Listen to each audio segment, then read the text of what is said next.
इसलिए हमेशा हिंदू शास्त्रों में लिखा है, 3 देवताओं की पूजा करो, 3 देवता देंगे।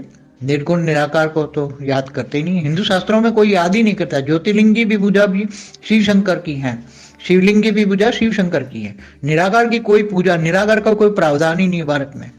भारत में कोई, क्योंकि इनको पता है कि निराकार की पूजा करने से कुछ नहीं मिलेगा, क्योंकि वहां तुम्हारे वो भावातीत है, भावनाओं में कभी आता ही नहीं है।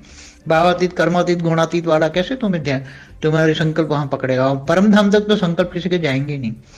ज्यादा से ज्यादा संकल्प जाएंगे तो विष्णु की बहुत पूजा करो, तब वो विष्णु तुम्हारी विष्णु तक संकल्प जाते हैं और तुम्हें वैकुंठ बुलाते हैं। और शिव शंकर, शंकर को याद करना एकदम साधारण, भूत प्रेत भी याद करते रहते हैं और वहां रहते हैं हिमालय में, तो उनकी साधना करते हैं तो उनको फिर प्राप्ति होती है। क्योंकि महादेव को महादेव इसलिए कहा कि वो किसी असुर ज्यादातर महादेव की साधना करते हैं तो जल्दी से प्रसन्न होते हैं, क्योंकि वो साकार में है।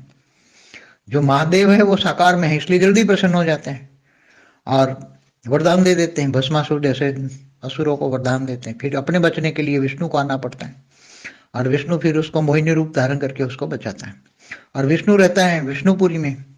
विष्णुपुरी में 50% परम तत्व है, तो परम तत्वों की दुनिया जो होती है विष्णुपुरी से स्टार्ट होती है, तो बहुत अलग चीज है। इसलिए दूध जैसा सागर, मतलब परम तत्व जो है तो वो दूध जैसा सागर है। धरती में सागर ऐसा नहीं, परम तत्वों का जो वायुमंडल है, परम तत्वों का 50% परम तत्व है वायुमंडल में, तो वो दूध जैसा सागर है। वहां वैकुंठ में जाएंगे तो वैकुंठ एकदम, वहां अतीन्द्रिय सुख का अनुभव मिलेंगे।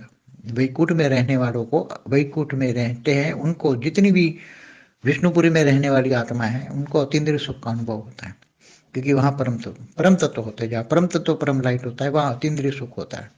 और धरती पर जो कृष्णावतार में जो रासलीला होती थी, तो आकारी आत्माओं में कृष्ण की आकारी आत्मा जो उनके साथ अनेक रूप निकाल के उनको गोपियों को जो अनुभव कराता था, अतीन्द्रिय सुख का अनुभव कराता था, वही रासलीला देवभान से परे होती है। देवभान में अतीन्द्रिय नहीं होता, परम लाइट की दुनिया, अव्यक्त दुनिया में होता है सब।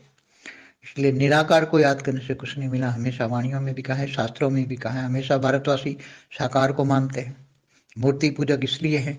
और क्रिश्चियन मुसलमान निराकार को मानते हैं। हालांकि क्रिश्चियन लोग तो ये उसको परमेश्वर, उसको ही, यीशु को ही मानते, यीशु की मूर्ति रखते हैं चर्च में और उनको ही मानते हैं, इसके द्वारा मिलेगा, मैसेंजर कहो, गॉड कहो, सब उसके द्वारा मिलेगा। और जो मुसलमान लोग हैं तो निराकार को मानते हैं। आदम को खुदा मत कहो, आदम खुदा नहीं, मगर खुदा के नूर से आदम जुदा नहीं।